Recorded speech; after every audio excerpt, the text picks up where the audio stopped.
Assalamualaikum warahmatullahi wabarakatuh.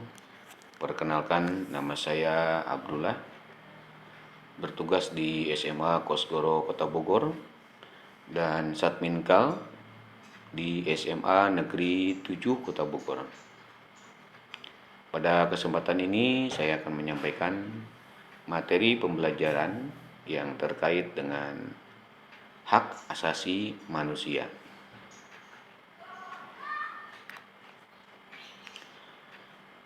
Hak asasi manusia ini merupakan materi pembelajaran untuk kelas 11 di semester 1. Pada pertemuan pertama itu membahas mengenai tema tentang hak asasi manusia dan inti materi adalah tentang hak asasi manusia.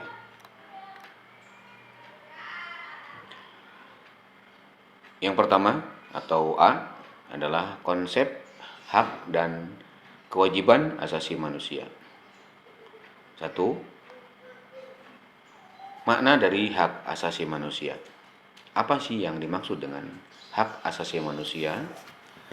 Bahwa menurut Undang-Undang Republik Indonesia Nomor 39 Tahun 1999 bahwa hak asasi manusia adalah seperangkat hak yang melekat pada hakikat dan keberadaan manusia sebagai makhluk Tuhan yang Maha Esa dan merupakan anugerahnya yang wajib dihormati, dijunjung tinggi, dan dilindungi oleh negara, hukum, pemerintah, dan setiap orang yang demi kehormatan serta perlindungan harkat dan martabat manusia.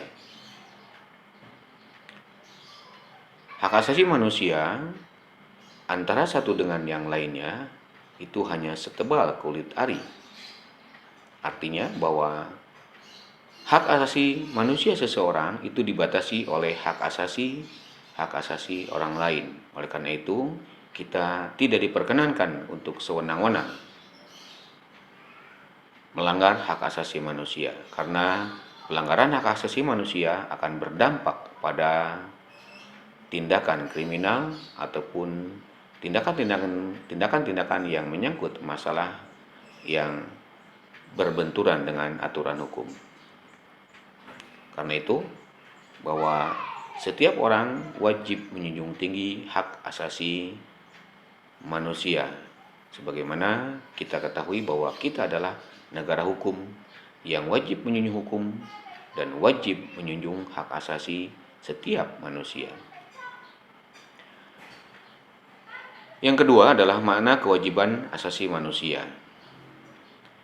Yang dimaksud dengan kewajiban asasi manusia secara sederhana yaitu dapat diartikan segala sesuatu yang harus dilaksanakan dengan penuh tanggung jawab.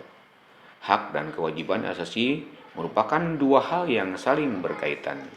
Keduanya memiliki hubungan kualitas atau sebab akibat. Seseorang mendapatkan hak dikarenakan dipenuhi kewajiban yang dimilikinya. Apabila saya umpamakan bahwa hak asasi itu adalah seperti telapak tangan dan punggung tangan. Hak adalah seperti telapak tangan kita yang menengadah. Artinya, hak adalah sesuatu yang kita terima. Kemudian kewajiban itu adalah seperti punggung tangan. Artinya bahwa kewajiban adalah sesuatu yang harus dan wajib kita laksanakan. Sehingga setiap kita melaksanakan kewajiban, maka kita akan mendapatkan hak yang memang harus kita miliki. Adapun substansi hak dan kewajiban asasi manusia dalam Pancasila, ya, atau materi yang kedua, subpokok bahasan yang kedua adalah substansi hak dan kewajiban asasi manusia dalam Pancasila. Salah satu karakteristik hak dan kewajiban asasi manusia adalah bersifat universal.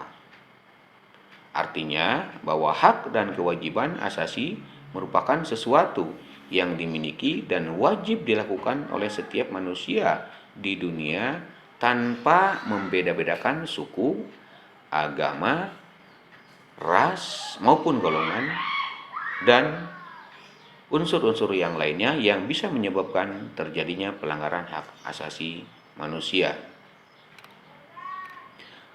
Hak asasi manusia dan kewajiban asasi manusia dalam nilai dasar Pancasila diatur dalam struktur ataupun tata urutan sebagaimana tertera dalam sila Pancasila, bahwa hubungan antara hak dan kewajiban asasi manusia dalam Pancasila dapat dijabarkan secara singkat sebagai berikut.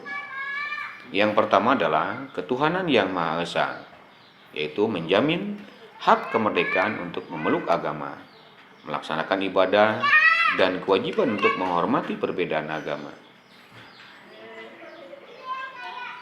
Yang kedua, diatur dalam sila kemanusiaan yang adil dan beradab, yaitu menempatkan hak setiap orang, setiap warga negara pada kedudukan yang sama dalam hukum serta memiliki kewajiban dan hak-hak yang sama untuk mendapatkan jaminan dan perlindungan hukum. Aturan yang ketiga itu ditata di dalam sila Persatuan Indonesia yang mengamanatkan yaitu adanya unsur pemersatu di antara warga negara dengan semangat gotong royong, saling membantu, saling menghormati, rela berkorban, dan menempatkan kepentingan bangsa dan negara di atas kepentingan pribadi atau kepentingan golongan. Dan aturan hak dan kewajiban yang berikutnya adalah ditata di dalam sila kerakyatan yang dipimpin oleh hikmat kebijaksanaan dalam permusyawaratan perwakilan yang dicerminkan dalam kehidupan pemerintahan, kehidupan bernegara, dan kehidupan bermasyarakat yang demokratis. Dan tata urutan yang kelima atau tata laku yang kelima diatur dalam sila keadilan sosial bagi seluruh rakyat Indonesia, yakni bahwa kita harus mengakui hak milik perorangan dan dilindungi pemanfaatannya oleh negara, serta memberi kesempatan sebesar-besarnya pada masyarakat. Dari 5 dasar yang disampaikan tadi di atas, bahwa apabila kita selaku warga negara yang baik dan bertanggung jawab, yang mengerti hak dan kewajiban, maka rasa-rasanya tidak ada yang namanya manusia-manusia yang durhaka, manusia-manusia yang arogan, manusia-manusia yang anarkis, atau manusia-manusia yang membelot dan keluar dari aturan-aturan hukum yang berlaku di Indonesia. Oleh karena itu, 5 dasar ini merupakan pegangan dan tolak ukur bagi setiap warga negara Indonesia yang memegang teguh tentang hak asasi manusia dan kewajiban asasi manusia. Semuanya sudah diatur di dalam sila-sila dari Pancasila.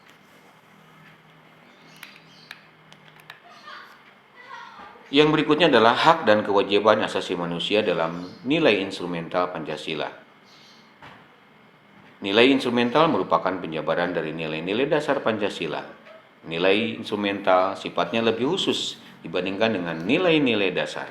Dengan kata lain, nilai instrumental merupakan pedoman pelaksanaan kelima sila Pancasila. Perwujudan nilai-nilai instrumental pada umumnya berbentuk ketentuan-ketentuan konstitusional mulai dari Undang-Undang Dasar 1945 sampai dengan peraturan daerah serta peraturan-peraturan pelaksana lainnya. Yang ketiga adalah hak dan kewajiban asasi manusia dalam nilai praksis sila-sila Pancasila. Nilai praksis merupakan realisasi nilai-nilai instrumental, suatu pengalaman dalam kehidupan sehari-hari. Nilai praksis Pancasila senantiasa berkembang dan selalu dapat dilakukan perubahan dan perbaikan sesuai perkembangan zaman dan aspirasi masyarakat. Hal tersebut dikarenakan Pancasila merupakan ideologi yang terbuka. Artinya bahwa ideologi Pancasila siap menerima unsur-unsur apapun dari luar, baik berbentuk budaya, berbentuk politik, ataupun hal-hal yang lain. Akan tetapi nilai-nilai yang diambil dari unsur-unsur budaya luar tersebut adalah nilai-nilai yang baik, yang tentunya yang diambil oleh bangsa kita. Ada beberapa kasus pelanggaran hak asasi manusia. Yang pertama, kenapa terjadi pelanggaran hak asasi manusia? Pelanggaran hak asasi manusia itu disebabkan oleh beberapa faktor. Antara lain faktor internal, yaitu dorongan untuk melakukan pelanggaran HAM yang berasal dari diri pelaku dan pelanggar HAM. Di antaranya sebagai berikut. 1. Sikap egois atau selalu mementingkan diri sendiri. Yang kedua, rendahnya kesadaran hak asasi manusia. Dan yang ketiga, sikap tidak toleran. Faktor eksternal yaitu faktor-faktor di luar diri manusia yang mendorong seseorang atau sekelompok orang untuk melakukan pelanggaran HAM. Di antaranya adalah penyalahgunaan kekuasaan, ketidaktegasan aparat penegak hukum, penyalahgunaan teknologi, kesenjangan sosial dan ekonomi yang tinggi, dan hal-hal yang lain yang menyebabkan terjadinya pelanggaran hak asasi manusia. Kasus pelanggaran hak asasi manusia di Indonesia antara lain, yang pertama adalah kerusuhan Tanjung Priuk pada tanggal 12 September 1984. Dari kasus ini 24 orang tewas, 36 orang terluka berat, dan 19 orang luka ringan. Keputusan Majelis Hakim terhadap kasus ini menetapkan 14 terdakwa seluruhnya dinyatakan bebas. Kasus yang kedua adalah penyerbuan kantor Partai Demokrasi Indonesia pada tanggal 27 Juli 1996. Dalam kasus ini 5 orang tewas, 149 orang luka-luka, 23 orang hilang. Dan keputusan Majelis Hakim terhadap kasus ini menetapkan 4 terdakwa dinyatakan bebas dan 1 orang terdakwa divonis 2 bulan 10 hari. Dan kasus-kasus yang lainnya tentunya sangat banyak ya untuk kita amati, terlebih dengan kasus yang terjadi saat ini. Kasus penembakan seorang anggota polisi oleh anggota polisi, kasus penonton sepak bola yang rusuh yang mengakibatkan kurang lebih sekitar 131 orang meninggal dunia akibat dari pelanggaran yang dilakukan oleh pihak-pihak tertentu yang mengakibatkan hilangnya 131 masyarakat yang ada di sekitaran Jawa Timur, tepatnya di daerah Malang.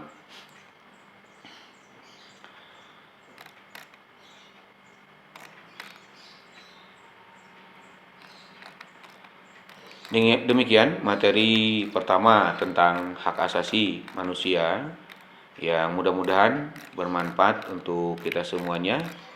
Sebagai kesimpulan adalah bahwa kita selaku warga negara yang baik dan bertanggung jawab harus menjunjung tinggi hak asasi manusia, menghormati hak setiap orang, sehingga hal-hal yang tidak diinginkan terhindar dari diri kita, dari masyarakat kita, dan dari bangsa Indonesia sebagai bangsa yang menjunjung tinggi hukum dan hak asasi manusia. Terima kasih. Assalamualaikum warahmatullahi wabarakatuh.